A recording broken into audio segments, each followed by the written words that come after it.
Eu sunt bucuros că azi putem vorbi despre ITI la modul de realizări. Dacă vorbim de proiectele realizate în Jurilovca din acest mecanism ITI, Comuna Jurilovca a beneficiat de aproximativ 85 de proiecte europene, dintre care, ca și valoare, avem o valoare de 15 milioane jumătate de euro și aici putem discuta de două categorii.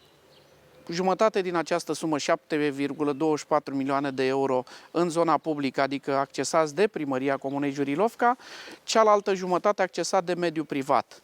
Și aici discutăm de investiții în mediul privat, atât în construirea și reabilitarea pensiunilor, o investiție destul de majoră pentru Jurilovca și de o importanță, spunem noi, chiar strategică a comunei, este realizarea societății Sat Vacanță Gura Portiței, a unei fabrici de preparate din pește și semi-preparate. Vreau să precizez de la început următorul aspect și ce trebuie să înțeleagă opinia publică.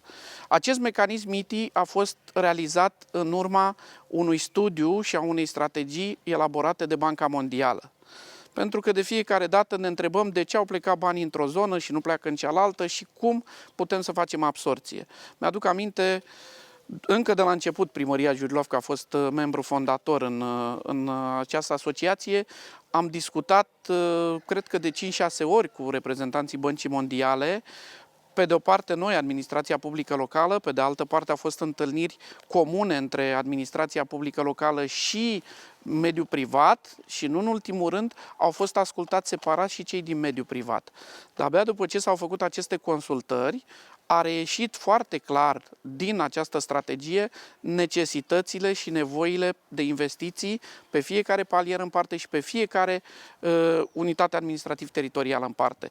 Deci aici nu discutăm că un primar a vrut ceva sau altcineva și-a dorit altceva. Strict la momentul 2013-2014,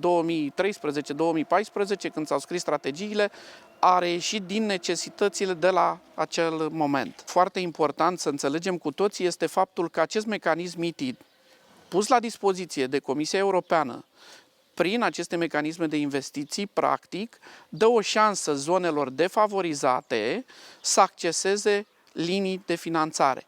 Dacă nu exista acest mecanism ITI, ne raportăm la județul Tulcea, unde vorbim de 34 de unități administrativ-teritoriale în interiorul acestui mecanism și 4 unități administrativ-teritoriale care s-au încadrat la fel pe strategie din județul Constanța. Aceste unități administrativ-teritoriale nu puteau, de exemplu, să finanțeze niciun metru de drumuri comunale. De ce? Pentru că această zonă, fiind tocmai o zonă defavorizată, nu făcea punctajul să meargă în competiția de la nivel național. Acesta este principalul motiv pentru care s-a gândit la acea vreme accesarea acestui mecanism și în discuțiile purtate cu membrii Comisiei Europene, foarte multe discuții până să se ajungă la aprobarea acestui ore. Pot să spun că, și nu exagerez, cred că putem să cuantificăm în mii de ore de ședințe, de discuții, ca să ajungem la un mecanism funcțional.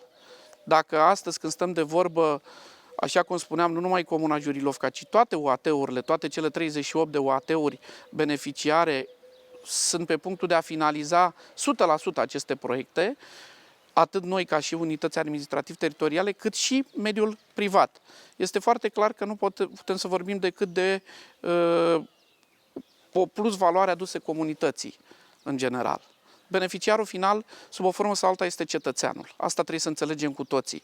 Nici o primărie, dacă face o investiție, nu o face pentru primărie propriu-zis, ci pentru cetățenii acestor localități.